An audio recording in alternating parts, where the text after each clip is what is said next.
जय श्री राम दोस्तों। मेरा नाम मोहन रावत, मैं स्नेत पल्ला नैना ब्लॉक का रहने वाला हूँ, पौड़ी गढ़वाल। तो आज मैं आप लोगों को यहाँ पे योग के कुछ टिप्स देने जा रहा हूँ जो हम युवाओं के लिए और कुछ बुजुर्ग भी इसको कर सकते हैं, महिलाएं कर सकती हैं, हमारी युवा लड़कियाँ कर सकती हैं। तो उनको आजकल योगा की ज़रूरत इसलिए है क्योंकि उनके शरीर जो है काफ़ी तामस प्रवृत्ति से बढ़ चुका है, क्योंकि उनका खान पीन रहन सहन काफ़ी ख़राब हो चुका है। तो उसमें योगा एक हमारे लिए एक नया रास्ता, एक ज़िंदगी जीने का एक नया तरीका है। तो अब आपको वैसे आसन तो काफ़ी पाए जाते हैं, लेकिन मैं आपको मुख्य 2-4 आसन सूर्य नमस्कार के बारे में जो आप सुबह इजीली कर सकते हो और बहुत ही कम समय में कर सकते हो। सिर्फ उसके लिए आपको 10 या 15 मिनट का समय चाहिए, जिसमें आप उसे रोज़ कर सकते हो। लेकिन योग का दूसरा ये भी है कि आप उसमें तन मन पूरे कर्म वचन से, यानी कि आपके उसमें कर्म भी होना चाहिए, वचन भी होनी चाहिए और शारीरिक क्षमता भी उसी में होना चाहिए। मन कर्म वचन तीनों में एकता होनी चाहिए। तो मैं आपको दिखाता हूँ 2-3 आसन करके। दोस्तों, मैं आपको पहले बताना चाहता हूँ सूर्य नमस्कार। देखिए, आजकल सूर्य नमस्कार काफ़ी अच्छा बेनिफिट वाला है, क्योंकि जो सूर्य नमस्कार है उसमें हमें और आसन करने की ज़रूरत नहीं पड़ती। सारे आसन उसमें हो जाते हैं, प्राणायाम उसमें हो जाते हैं और हमारी जो ब्रीथिंग है मेन, वो भी उसमें क्लियर हो जाती है। तो सूर्य नमस्कार का जो प्रोसीजर है उसके लिए हमें कुछ नहीं करना है, बिल्कुल सिंपल स्टेज में हमें खड़े हो जाना है, पैरों में थोड़ा सा गैप और अपना जो शरीर का संतुलन है बिल्कुल स्ट्रेट, बिल्कुल स्थिर। अपने शरीर को बिल्कुल सीधा कर लें ताकि जो हमारा संतुलन है वो दोनों पैरों में बना रहे। उसके बाद धीरे धीरे से अपने हाथों को लाए प्रार्थना मुद्रा में और यहाँ से सूर्यदेव का स्मरण करें। अगर आप सुबह इसको सूर्यदेव उगते हुए सूर्य के सामने करते हैं तो काफ़ी अच्छा बेनिफिट वाला है ये, क्योंकि जब सूरज उगता है तो उस टाइम एक उसकी 7 अल्ट्रा किरणें जो हमें मिलती है वो हमारे शरीर के लिए काफ़ी फायदेमंद होती है। तो सबसे पहले आप प्रार्थना मुद्रा, इसमें आप धीरे धीरे अगर मंत्र भी करना चाहो तो आप मंत्र भी कर सकते हो, लेकिन पहले आप नॉर्मली इसको अप्लाई करें। तो सबसे प्रथम प्रार्थना मुद्रा में दोनों कोहनियों को मिला लें अपने चेस्ट पे और बिल्कुल स्थिर 1, इसमें 12 सेट होंगे। धीरे धीरे से पीछे 2,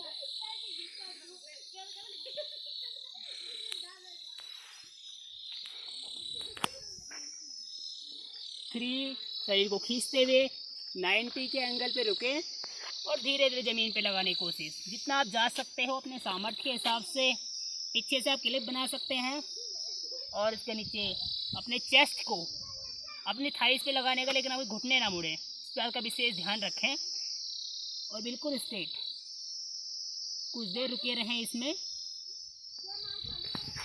फिर हाथों को ज़मीन पर, जो हमारे पैर के पंजे हैं उसी के सीध में हमारे हाथ आएंगे।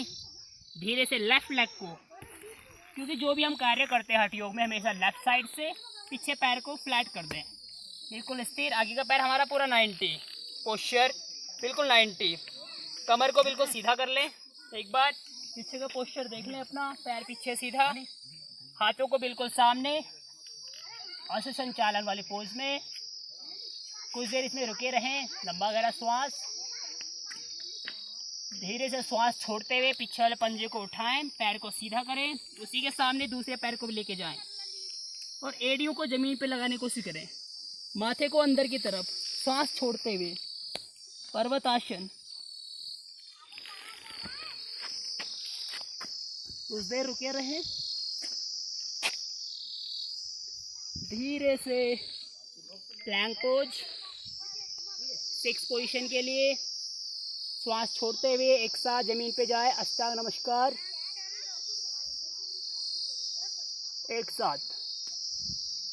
हमारे 8 अंग, दोनों पैर, दोनों घुटने, 4 हमारे दोनों हाथ, चेस्ट और ठुड्डी जमीन को स्पर्श करती हुई कुछ देर रुके रहें। महसूस करें अपने शरीर के परिवर्तन को।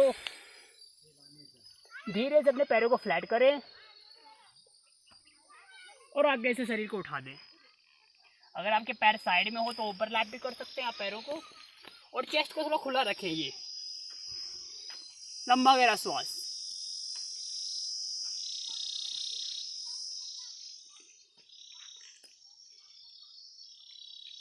कुछ देर रुके रहें।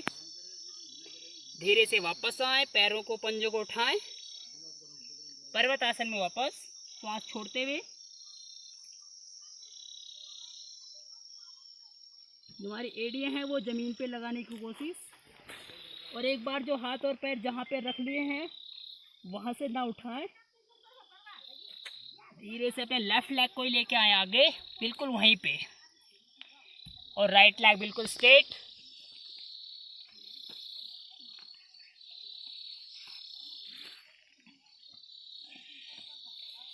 और संचालन, पोज बिल्कुल, कमर बिल्कुल सीधी।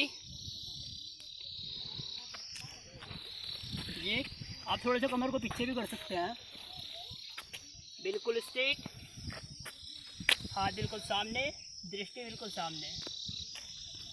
पैर को उठाएं, पंजे पे सीधा करें पैर को, दूसरे पैर को भी आगे लेके आएं, पहले आगे वाले पैर को सीधा करें, इसको दूर फैलाएं और उठाते हुए इसके बगल में ले आएं।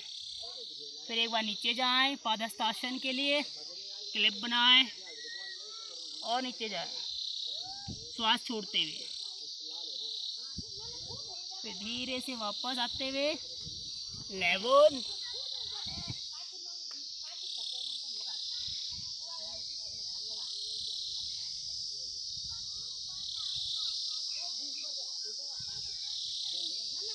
धीरे से वापस, एक दो कटी के चक्रासन करें और शवासन। लंबा गहरा श्वास, शरीर बिल्कुल ढीले, हथेलियां खुली हुई। जो भी थकान या तनाव हो उसे दूर करें। दोस्तों, जो सूर्य नमस्कार है, इसके जो मेन बेनिफिट है, इससे क्या होता है कि हमारे सर से लेकर के पूरा बॉडी, पैर तक सबकी अच्छी खासी मसाज हो जाती है और सारे जो हमारे चक्रास होते हैं वो एक्टिव हो जाते हैं। यानी कि हमारे शरीर में 7 चक्रास होते हैं जो मेन, वो एक्टिव हो जाते हैं इससे। क्योंकि जब हम पादहस्तासन करते हैं तो उससे हमारे जो पेट का जो हमारा पाचन स्थान है ये काफ़ी अच्छा मजबूत हो जाता है। और जब हम पीछे के लिए जाते हैं तो हमारे रेस्पिरेटरी सिस्टम, यानी कि जो हमारे ये श्वसन स्थान है, हृदय स्थान है, ये काफ़ी मजबूत हो जाती है यहाँ की नसें। उसके साथ साथ ही हमारा जो विशुद्धि चक्र होता है, हमारा अनाहत चक्र हो गया, मणिपुर चक्र हो गया, स्वादिष्ठान हो गया, मूलाधार हो गया और आज्ञा चक्र हो गया। तो इन सब पे जब हम पीछे जाते हैं तो हमारे विशुद्धि चक्र पे काफ़ी अच्छा प्रभाव पड़ता है। तो जिससे जो आपकी टंग्स है, जो कि बोलने की क्षमता है, वो काफ़ी अच्छी हो जाती है। इसके साथ साथ ही आपके जो लंग्स है, थाइज़ के जितनी भी हमारी हैमस्ट्रिंग मसल्स हैं, हमारे थाइज़ के काफ मसल्स हैं, ये काफ़ी मजबूत हो जाती है काफ़ी।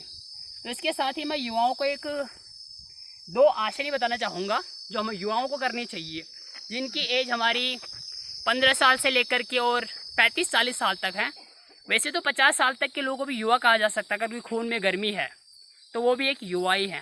क्योंकि हमारे युवा से हम सोच से हो सकता है, अगर सोच युवा है तो फिर हमारा शरीर इस हिसाब से हमें जल्दी परेशान नहीं कर सकता है। 50 साल तक का बंदा तो एक युवा ही होता है, तो 50 साल वाले भी कर सकते हैं, लेकिन थोड़ा सेफ्टी से करें। तो मैं आपको बताता हूँ सुबह सुबह 2 आसन मेन। वैसे मैंने आपको बताया था कि आसन काफ़ी होते हैं, लेकिन समय का अभाव होता है, तो उसमें आप 2-3 आसन कर सकते हैं, जिसमें क्योंकि हमारी रीढ़ की हड्डी मेन है, जो हमारी जितने भी चक्रास हमारी रीढ़ की हड्डी पे है, तो हम इसी पे ज़्यादा फोकस करेंगे। तो उसके लिए पहला आसन करेंगे हम अर्ध पश्चिमोत्तानासन। इसको आप हमेशा पश्चिम दिशा में ही करें वैसे, लेकिन इस टाइम पे कर सकते हैं आप। तो इसके लिए अगर आप लेफ्ट लेग को बिल्कुल सीधा फैला दें, राइट लेग को अपने थाइस पे लगाएं। और मैंने आपको बताया था कि जो हठ योग में है उसमें हमेशा हम लेफ्ट साइड से करते हैं, और जो हमारा राइट लेग है वो बिल्कुल आपके थाई पे लगी हुई, पंजा ऊपर की तरफ, श्वास भरते हुए हाथ ऊपर, श्वास छोड़ते हुए बिल्कुल सामने की तरफ झुकें, जितना झुक सकते हैं आप, और पूरा पंजे को पकड़ लें, पंजे को खड़ा कर दें। हमारी जो थाइज़ है ये उठनी नहीं चाहिए, यहाँ से बिल्कुल स्ट्रेट रहें और दृष्टि बिल्कुल सामने, जो हमारा चेस्ट है ये थाई पे लगे इस तरह से, और रुके रहें इसमें जितनी देर आप रुक सकते हैं।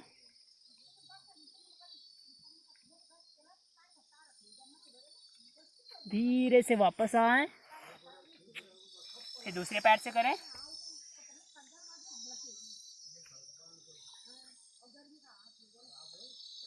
उसी तरह से हाथ ऊपर, श्वास भरते हुए और श्वास छोड़ते हुए बिल्कुल आगे के लिए, और पंजा बिल्कुल खड़ा, थाइस पे अपने चेस्ट को लगाएं, माथा अपना घुटने के नीचे, और रुके रहें कुछ देर।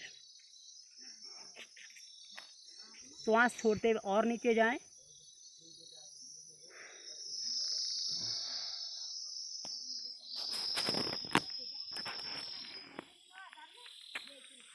धीरे धीरे वापस आए, थोड़े से पैर को हिला लें। उसके बाद हम पूरा पश्चिमोत्तासन भी कर सकते हैं, लेकिन उससे पहले आप चक्रासन कर लें। क्योंकि जो हमारी रीढ़ है, देखिए हमारी रीढ़ ऐसी होती है, तो ज़्यादातर क्या हो जाती है रीढ़ आगे के लिए, क्योंकि हम जो वर्क करते हैं हमेशा वो आगे साइड करते हैं, तो हमारी जो रीढ़ है वो आगे के लिए हो जाती है ऐसी टेढ़ी। तो उससे क्या होता है, हमारे कमर में हमेशा दर्द होता है। तो इसको हम सीधा कैसे करें, तो अगर हम इसको पीछे की तरफ ऐसे मोड़ दें ये करके, तो ये रीढ़ कैसी है अपनी यहाँ पे आ जाएगी। फिर हम इसे आगे के लिए झुकाएंगे तो ये बिल्कुल सीधी हो जाएगी। तो अगला आसन बताता हूँ आपको, चक्रासन, जो हम युवाओं को करना चाहिए। तो उसके लिए बिल्कुल आप सीधे लेट जाएं, बिल्कुल सीधा। एक दो लंबा गहरा श्वास ले सकते हैं आप। शवासन में अगर आपको थकान लग जाए, काफ़ी अच्छा आसन है शवासन, जिससे अगर आपको थकान की अनुभूति होती है तो आप इसको अपने शरीर को जल्दी ही तरोताज़ा कर सकते हैं इससे। बिल्कुल शरीर को ढीला छोड़ दें, हथेलियाँ ऊपर की तरफ और लंबाई गहरा श्वास, पंजे बाहर की तरफ थोड़ी सी खुली हुई। तो करते हैं हम चक्रासन। उसके बाद दोनों पैरों को फोल्ड कर लें जितना आप कर सकते हो। हाथों को रखें अपने कंधों के बगल में, उल्टे ऊपर पंजे जो हमारे ऊपर साइड के लिए, अंदर साइड के लिए सॉरी। फिर धीरे से आप श्वास भरें और शरीर को पूरा उठा दें जितना आप उठा सकते हो, और पंजों को आगे लेके आए जितना आप ला सकते हो। पूरा चक्र बनाएं और कुछ देर रुके रहें इसमें। जितनी देर आप रुक सकते हैं,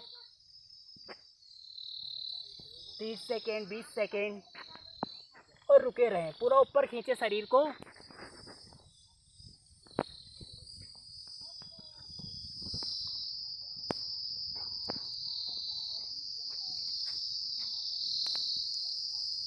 धीरे से वापस आए, पैरों को पीछे लेके जाएं, धीरे से वापस, बिल्कुल धीरे से, ताकि शरीर में कोई भी दुर्घटना ना घटे। बिल्कुल धीरे धीरे आए वापस और आ जाए शवासन में। एक दो लंबा गहरा श्वास प्रश्वास।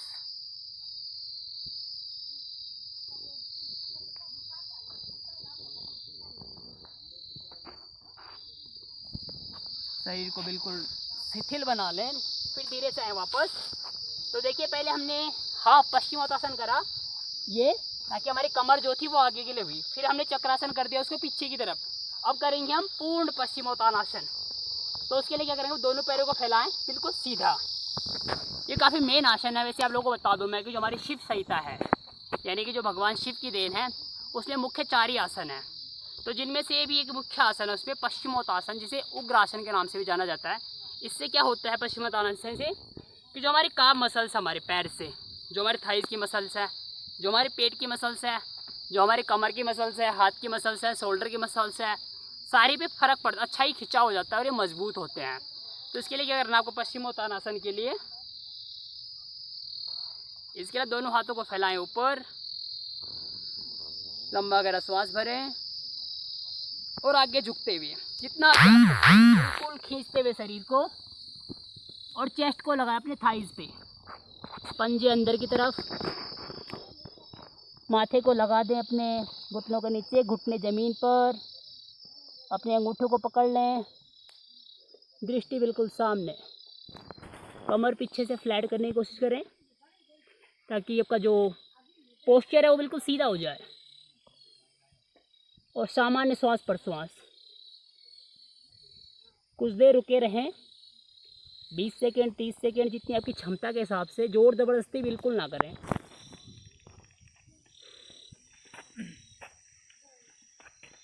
धीरे से वापस आए और इसका विपरीत आसन करें। पैरों को थोड़ा सा खोल दें, शरीर को पीछे के लिए ढीला छोड़ दें।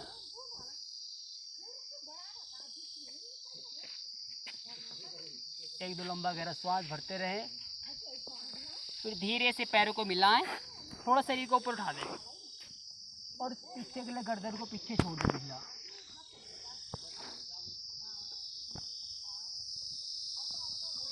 इसके बाद थोड़ा सा स्ट्रेट में आए, कमर को थोड़ा ट्विस्ट करेंगे। अगर आप लेफ़्ट साइड ट्विस्ट करते हैं तो आपकी दृष्टि राइट साइड, अगर आप राइट साइड ट्विस्ट करते हैं तो आपकी दृष्टि लेफ़्ट साइड। ऐसा कम से कम 5 और 6 टाइम करें। 4 5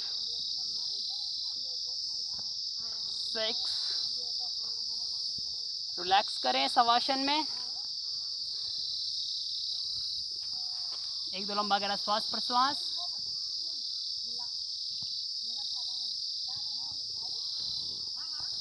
तो ये हो गया हमारे दो मुख्य आसन जो आप हर सुबह, अगर सुबह सुबह करते हो आप, तो आपको कमर दर्द की समस्या, पाचन संस्था में जो हमारी कब्ज की समस्या होती है, अपच की समस्या होती है, वो हमेशा दूर रहेगी। श्वसन संस्थान में दमा हो गया, खांसी हो गया, बुखार हो गया, सारे ही जो हमारी बीमारियां हैं वो दूर हो सकती है।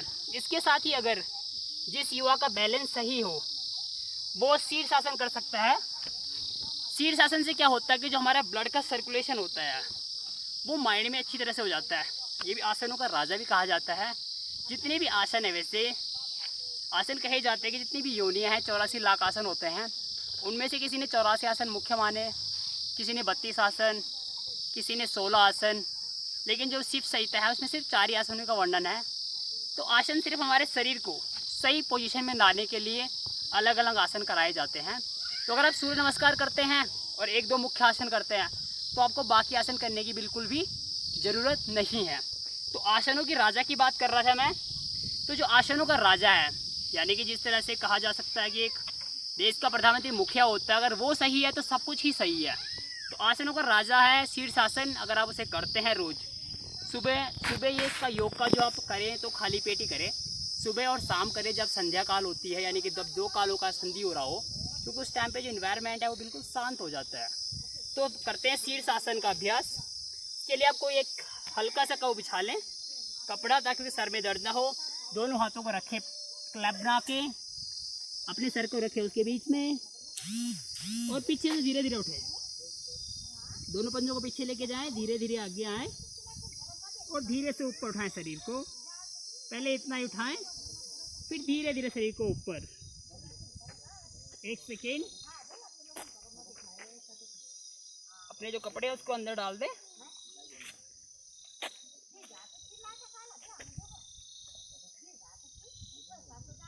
तो आप पोजीशन बनाएं, पूरा वही क्लिप बनाएं। हाथ उसके सर में, अपने बीच में हाथ को रखें, सर को धीरे धीरे वापस आएं।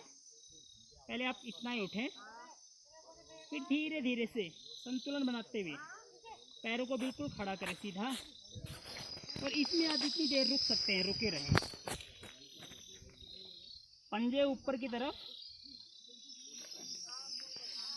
और इसमें रुके रहें। हल्का सामान्य श्वास प्रश्वास।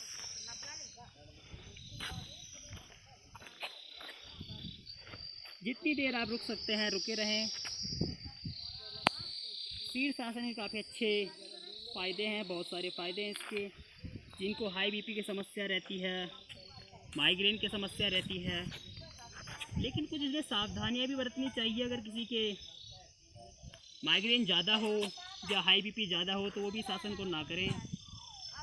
किसी को ऑपरेशन हो रखा हो या कमर में दर्द हो तो आप कम से कम 30, 1 मिनट, 2 मिनट, 3 मिनट, जितनी भी आपकी कैपेसिटी है आप रुके रहें। फिर धीरे से वापस आएँ 90 तक। पैरों को पीछे रखें, धीरे से वापस। और इसका विपरीत आसन, कुछ देर इसमें रुके रहें ताकि आपका शरीर जो है, ब्लड सर्कुलेशन वो अपने संतुलन में आ जाए। इसमें भी कम से कम 20 सेकंड या 30 सेकंड तक रहें। शरीर को बिल्कुल सामान्य होने दें।